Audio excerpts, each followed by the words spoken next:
안녕하세요. 오늘 제가 들려드릴 이야기는요, 그냥 흔한 시댁 이야기 아닙니다. 제 눈앞에서 직접 본 시어머니 불륜 이야기입니다. 그리고 더 황당한 건요, 그 난리가 다 벌어지고 나서도 제 남편 입에서 나온 첫 마디가 이거였어요. 이거 그냥 덮으면 안 될까? 여러분, 이 정도면 이 집은 이미 답이 없는 집 아닙니까? 제 이름은 윤지연 41살입니다. 결혼 12년 차고요. 아들 하나 키우고 있습니다. 겉으로 보기엔 그냥 평범한 집이에요. 교회 다니는 시어머니, 회사 잘 다니는 남편, 맞벌이 하면서 아이 키우는 워킹맘인 저. 명절 때 찍은 가족 사진만 보면 아유 보기 좋다, 시댁이랑도 잘 지내나 보다.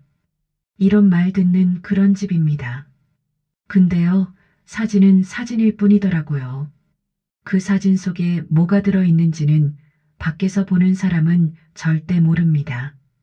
제 이야기는 작년 봄, 비 오던 수요일 오후에서 시작됩니다.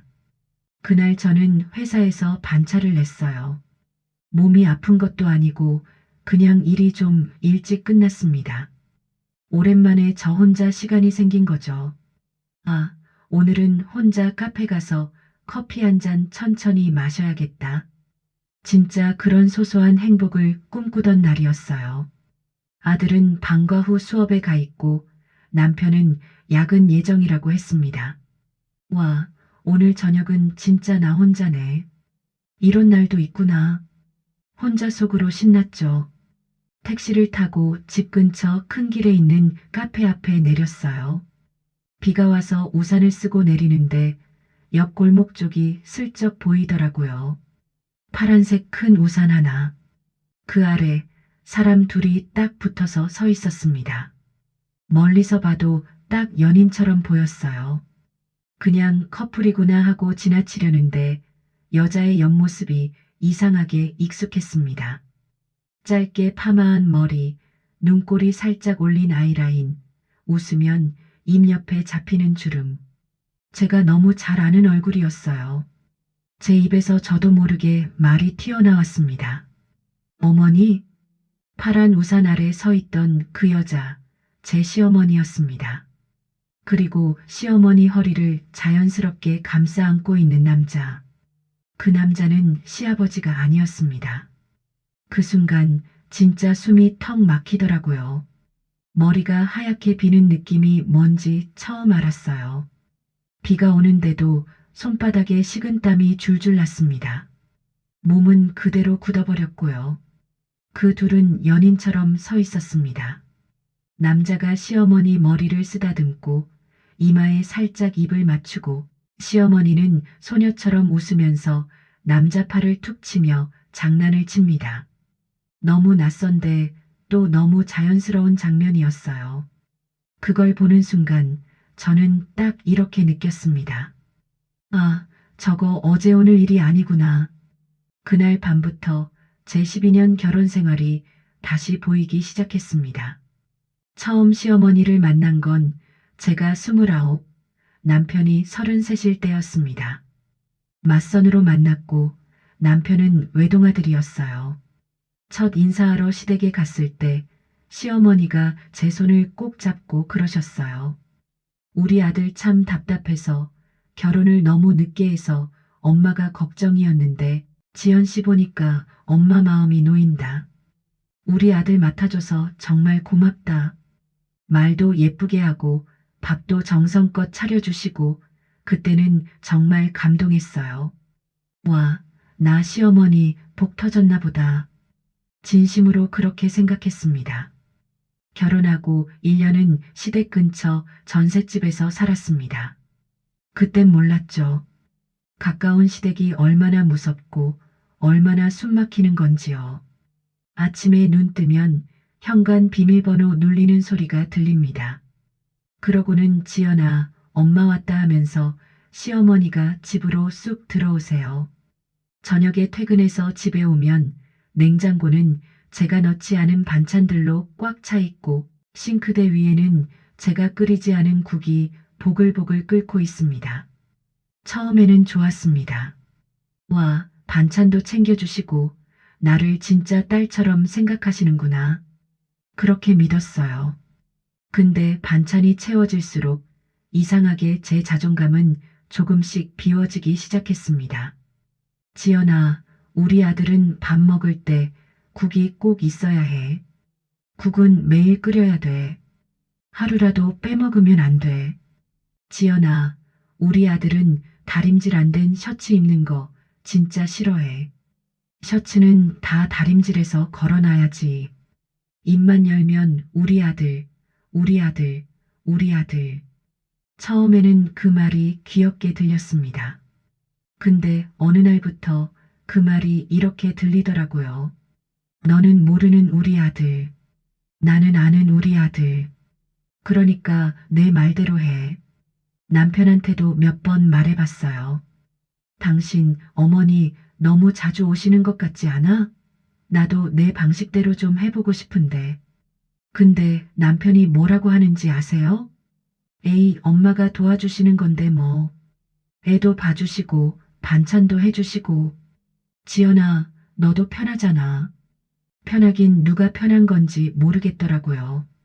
시어머니가 집에 있을수록 저는 더 긴장하고 더 눈치 보게 됐는데 남편 입에서 나온 말은 딱 한 줄이었습니다. 너도 편하잖아. 그 말을 들을 때마다 아, 나는 여기서 불편하다고 말할 자격도 없나 보다. 이런 생각이 들었습니다. 그래도 저는 제 기분을 의심하기 시작했어요. 내가 너무 예민한가? 내가 잘못 느끼는 건가? 그렇게 제 감정은 조금씩 눌려졌습니다. 시어머니가 처음부터 나쁜 사람만은 아니었어요. 그래서 더 헷갈렸습니다. 몸살이 심하게 와서 일어나기도 힘들었던 날이 있었어요. 그날 새벽 시어머니가 집에 죽을 끓여 들고 오셨습니다. 지연아, 일어나서 이거라도 좀 먹어. 너도 엄만데 쓰러지면 안 되지. 아프면 안 돼. 너무 참지도 말고. 그 말이 위로 같으면서도 또 한편으론 압박처럼 느껴졌어요. 그래, 나도 엄마니까 쓰러지면 안 되지. 스스로를 또 다그쳤죠. 그렇게 애매한 위로와 애매한 간섭 사이를 몇 년이고 오가면서 저는 그냥 그러려니 하고 살았습니다. 이상한 낌새가 처음 온 건 결혼 7년 차쯤이었어요. 어느 저녁 시아버지에게서 전화가 왔습니다. 지연아, 네, 아버님. 엄마, 너네 집에 있냐? 아니요, 오늘은 안 오셨어요. 조금 뜸을 들이시더니 시아버지가 이렇게 말씀하셨어요. 그래, 오늘 낮에 그러던데. 지연이네 집 들렀다 올 거다고. 그날은 그냥 넘겼어요. 어디 들렀다 오시고 친구도 만나고 하시겠지. 그렇게 생각했습니다. 근데 그 이후로 이상한 패턴이 하나 생겼습니다. 어느 날은 시어머니한테 카톡이 왔어요. 지연아, 오늘 아빠한텐 나 너희 집 간다고 할게. 혹시 물어보면 그렇게 말해줘. 제가 묻습니다. 어디 가세요, 어머니? 잠시 있다가 답장이 옵니다. 친구 좀 만나고 교회 사람도 보고 볼일 좀 봐야지. 아무튼 아빠한텐 니네 집이라고만 해줘. 그 물결표 하나가 점점 신경 쓰이기 시작했어요. 왜 굳이 나를 핑계로 삼지? 어디를 가는데 왜 굳이 이렇게 거짓말을 하지? 근데 또 제가 거기서 더 파고들진 않았어요. 이유는 딱 하나였습니다. 괜히 내가 이상한 사람 되는 거 아닐까? 괜히 캐묻다가 예민한 며느리 될까봐. 그렇게 저는 또 제 촉을 무시하고 넘겼습니다. 그런데 결국 제가 피하던 진실이 제 앞까지 걸어 들어왔어요. 그게 바로 비 오는 수요일의 그 장면이었고요. 골목에서 시어머니와 그 남자를 보고 저는 카페에 들어가지도 못했습니다. 그냥 멍하니 서 있다가 집으로 돌아왔어요. 집에 와서 샤워를 하는데 물소리 사이로 계속 그 장면이 떠올랐습니다. 파란 우산 아래 서로에게 기대고 있던 두 사람. 그리고 어머니라는 제 목소리. 내가 본 게 진짜 저게 맞나? 내 눈이 잘못된 거였으면 좋겠다. 솔직히 말하면 제가 틀렸으면 좋겠다는 생각을 진심으로 했습니다. 그런데 며칠 뒤 더 이상 부정할 수 없는 상황이 찾아왔습니다. 시아버지에게서 다시 전화가 왔습니다. 목소리가 유난히 무거웠어요. 지연아. 네, 아버님. 엄마, 요즘 어디 자주 나가는 것 같지 않냐? 가슴이 덜컥 내려앉았습니다. 어디로요? 몰라. 자꾸 친구 만난다. 교회 사람 만난다 하는데 돌아오는 시간이 점점 늦어져서 잠시 침묵이 흘렀습니다. 제가 조심스럽게 물었어요. 아버님, 어머니가 혹시 저희 집 간다고 말씀하신 적 있으세요? 실제로는 안 오셨는데요. 잠깐 조용하시더니 작게 이런 대답이 돌아왔습니다. 그랬던 것 같네. 그리고 한숨 섞인 말이 이어졌습니다. 지연아, 사실은 내가 블랙박스를 좀 봤다. 손에 들고 있던 휴대폰이 미끄러질 뻔했어요. 네. 차가 너희 집 근처도 아니고 교회도 아니고 맨날 같은 동네 골목으로만 가더라. 그래서 USB에 몇 개 뽑아놨다. 그걸 나 혼자 보기엔 좀 버겁더라. 며칠 뒤 시아버지가 저를 따로 부르셨습니다. 그리고 작은 USB 하나를 제 손에 쥐어주셨습니다. 내가 먼저 보고 나중에 우리가 얘기를 해야 할 것 같다. 작은 쇠조각 하나가 제 손바닥에 올라와 있었는데 그게 그렇게 무겁게 느껴질 수가 없더라고요. 이 USB 하나가 우리 집을 통째로 뒤집어 엎을지도 모른다는 생각이 들었습니다. 여기까지가 제가 처음으로 이 집이 뭔가 크게 잘못됐다고 느낀 순간까지의 이야기입니다. 일부에서 말씀드렸던 그 USB, 제가 결국 그걸 혼자 보기로 마음을 먹었습니다. 그날 밤 남편은 야근이라 집에 없었어요. 어쩌면 다행이었죠. 누구 방해도 받지 않고 제 눈으로 제 귀로 진실을 확인할 수 있으니까요. 그래, 일단 내가 먼저 보자. 내가 뭘 본 건지, 뭘 느낀 건지 확실히 알고 나서 얘기하자. 노트북을 켜고 USB를 꽂고 손가락이 살짝 떨리는 상태로 재생 버튼을 눌렀습니다. 처음에는 평범한 화면이 나왔습니다.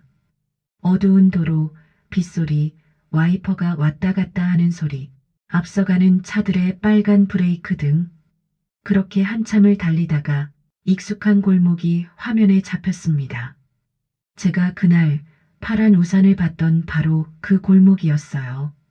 차가 골목 입구에 멈춥니다. 문이 열리고 시어머니가 내립니다.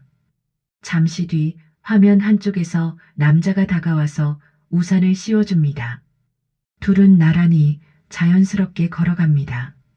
비 오는 골목길을 연인처럼요. 그래, 여기까지는 내가 본 장면이지. 머릿속으로 그렇게 되뇌었어요. 혹시나 하는 마음에 제가 스스로를 속이려 했습니다. 그래도 이 정도면 그냥 친한 지인일 수도 있지 않을까? 그 순간 다음 파일이 재생됐습니다. 이번에는 차 안화면이었어요. 얼굴은 정면으로 잘 잡히지 않았지만 목소리는 너무 잘 들렸습니다. 조수석 문이 열리고 누군가 타는 소리가 들립니다. 그리고 바로 제 시어머니 목소리가 들렸습니다. 오늘은 멀리 가지 말자. 아는 사람이라도 만나면 어떡해. 남자의 낮은 웃음소리가 이어졌습니다. 그러니까 내 말 들을 때 이혼하라니까. 언제까지 그 집에서 엄마 역할만 하면서 살 거야? 제가 화면을 보는 건지 천장을 보는 건지 모를 정도로 어지럽더라고요. 시어머니가 작게 웃으면서 이렇게 말했습니다. 내가 이 나이에 이혼하면 애들이 뭐가 되겠니? 그러자 남자가 툭 던지듯이 말했습니다. 애들 다 컸잖아. 그 중에 한 며느리는 벌써 엄마 편도 아니던데 뭐. 그 말을 듣는 순간 제 가슴이 쿵 하고 내려앉았습니다. 한 며느리. 누구 말인지 말하지 않아도 뻔했어요. 잠시 정적이 흐르고 시어머니 목소리가 조금 낮아졌습니다. 조용히 해. 그 얘긴 하지 말랬지. 지연이 눈치 보여서 미치겠단 말이야. 거기까지 듣고 저는 잠깐 영상을 멈췄습니다. 아, 나는 이 집에서 이미 불편한 존재였구나. 나 혼자만 가족이라고 믿고 있었구나. 그날 밤 노트북 화면 불빛만 켜진 방 안에서 저는 한참 동안 가만히 앉아 있었습니다. 멀뚱멀뚱 화면만 바라보면서요. 얼마 뒤 남편이 집에 들어왔습니다. 저는 일부러 노트북 대신 거실 TV에 화면을 띄워놨어요. 문이 열리고 나왔어 하는 남편 목소리가 들립니다. 근데 거실 TV에는 비 오는 골목, 파란 우산, 서로에게 기대고 있는 두 사람의 모습이 그대로 나오고 있었습니다. 남편이 신발도 제대로 벗기 전에 멈춰 섰어요. 이게 뭐야? 제가 말했습니다. 당신 엄마 요즘 어디 다니시는지 같이 좀 볼래? 남편은 말없이 다가와 소파에 앉았습니다. 저는 일부러 아무 말도 하지 않고 처음부터 끝까지 영상을 보여줬습니다. 골목에 내리는 비, 파란 우산, 차 안에서 오고 가던 대화까지 모두 다요. 영상이 끝났을 때 거실에는 TV에서 나는 작은 소리 말고는 아무 소리도 없었어요. 한참을 입을 다물고 있던 남편이 눈을 TV에서 떼지 못한 채 물었습니다. 이거 누가 가져온 거야? 아버님이요. 아빠도 이거 봤어? 다 못 보셨대요. 보다 말고 그냥 끄셨대요.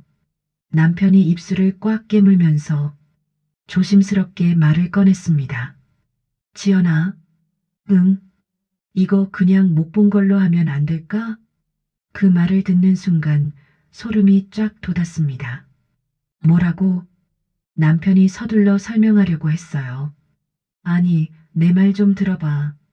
엄마가 잘했다는 게 아니라 이걸 지금 아빠한테 다 들이대고 난리 나면 집안이 진짜 박살나잖아. 제가 물었습니다. 지금은 안 박살난 것처럼 보여? 당신 눈에는 지금 이게 멀쩡해 보여? 남편이 짜증이 섞인 목소리로 말했습니다. 엄마가 평생 우리 키우고 아빠 뒷바라지하면서 그렇게 살아온 사람이야. 그냥 그럴 수도 있지 않냐는 거야. 저는 웃음이 나왔습니다. 근데 그게 기가 막혀서 나온 웃음이었어요. 아, 이젠 불륜도 경력으로 커버가 돼? 평생 희생했으니까 불륜 한 번쯤은 봐줄 수 있는 그런 느낌이야. 지금 남편이 인상을 찌푸리면서 말했습니다. 넌 왜 이렇게 극단적으로만 생각해? 극단이 아니라 팩트야.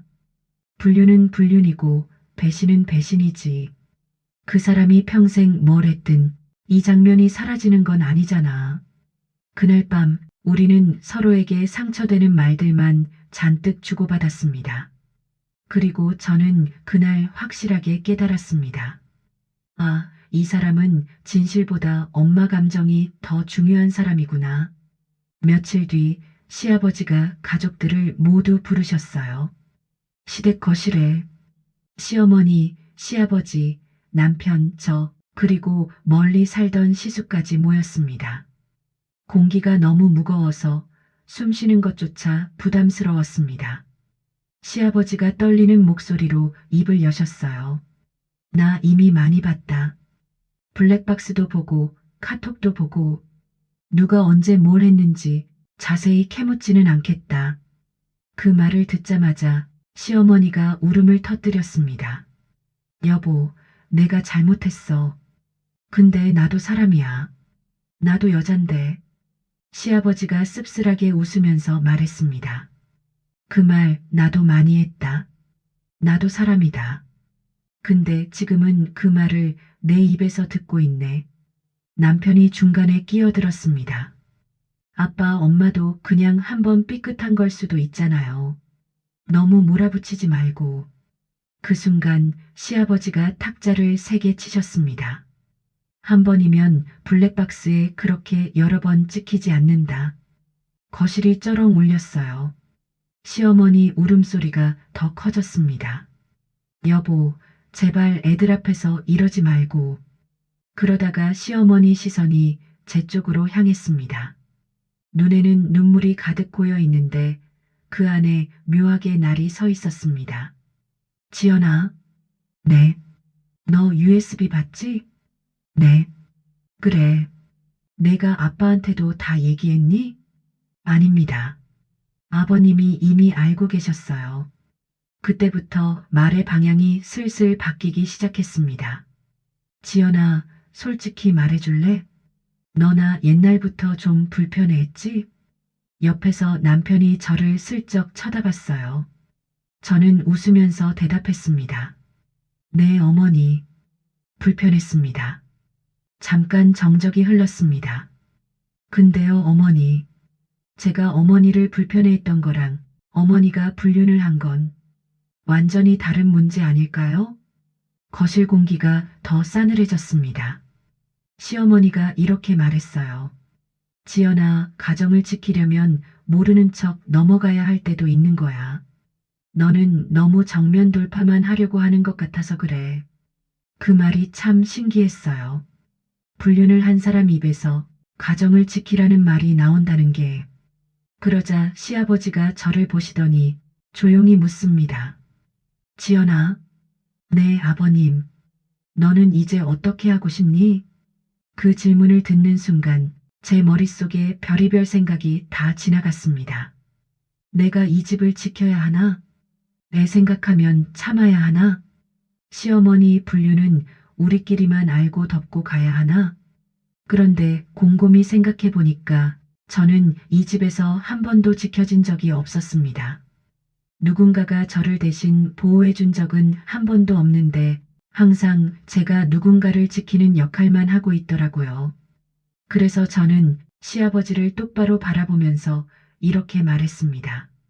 아버님, 저는 더 이상 이 집에서 방패로만 살고 싶지 않습니다. 어머니 문제는 어머니와 아버님의 문제이고 부부 사이의 문제입니다.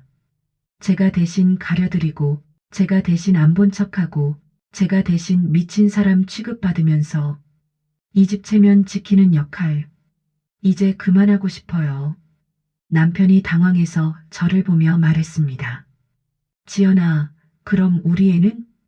제가 남편을 쳐다보며 말했습니다. 애는요, 저는 엄마니까 끝까지 책임질 거예요. 근데 당신 아내로서, 이 집 며느리로서 무조건 참는 역할은 이제 못하겠어요. 그날 이후 저는 제 안에서 몇 가지 선을 분명하게 그었습니다. 시어머니와의 연락은 꼭 필요할 때만, 시어머니 문제로 제가 대신 사과하거나 감싸주지 않기, 시댁 문제는 아들인 남편이 앞장서게 하기. 남편은 처음에 계속 이렇게 말했어요. 그래도 엄마인데. 근데 저는 이렇게 대답했습니다. 맞아. 당신한테는 엄마지. 근데 나한테는 시어머니야. 엄마는 한 명이면 충분해. 명절이 다가왔을 때 남편이 물었습니다. 올해 설에는 나 혼자 갔다 올까? 응. 나 이번 명절은 우리 집에서 보낼래. 나도 이제 나 쪽 가족이 필요해. 그게 나 혼자여도. 명절 당일 저는 혼자 라면 끓여 먹고 소파에 앉아 TV를 켜놨지만 제대로 보지도 않았습니다. 대신 핸드폰 앨범을 열어서 지난 몇 년간의 사진들을 하나씩 넘겨봤어요. 다 같이 웃고 있는 사진들 속에서 제 표정만 항상 조금 어색했다는 걸 그제야 알겠더라고요. 그때 카톡 알림이 하나 왔습니다. 시어머니였습니다. 지연아, 그래도 명절인데 얼굴은 보고 싶다. 너도 마음 풀고 다시 가족처럼 지내자. 내가 많이 미안하다. 예전 같았으면 길게 답장을 썼을지도 모릅니다. 어머니도 힘드시죠? 우리 다시 잘 지내봐요. 근데 그날 저는 아주 짧게 답장을 보냈습니다. 어머니, 저도 이제 저를 좀 지키고 싶어요. 그게 다였습니다. 지금도 저는 서류상으로는, 호적상으로는 그 집 며느리입니다. 하지만 예전처럼 뭐든 참고 덮고 대신 맞아주면서 그 집을 위해 살아주는 방패는 아니기로 했습니다. 가족이니까 무조건 참는 거, 그 말은 저는 제 인생에서 지우기로 했습니다. 이제는 이렇게 생각하려고 합니다. 내가 나를 지키지 않으면 아무도 나를 지켜주지 않는다. 시어머니 불륜 사건은 제 인생에서 가장 지저분하고 힘든 기억이지만 동시에 제가 처음으로 나도 나 편 좀 들어보자라고 결심한 첫 번째 사건이기도 합니다. 그래서요, 이 선택이 막장이 아니라 제 인생에서 가장 제대로 된 선택이었다고 언젠가 제 자신에게 꼭 말해주고 싶습니다.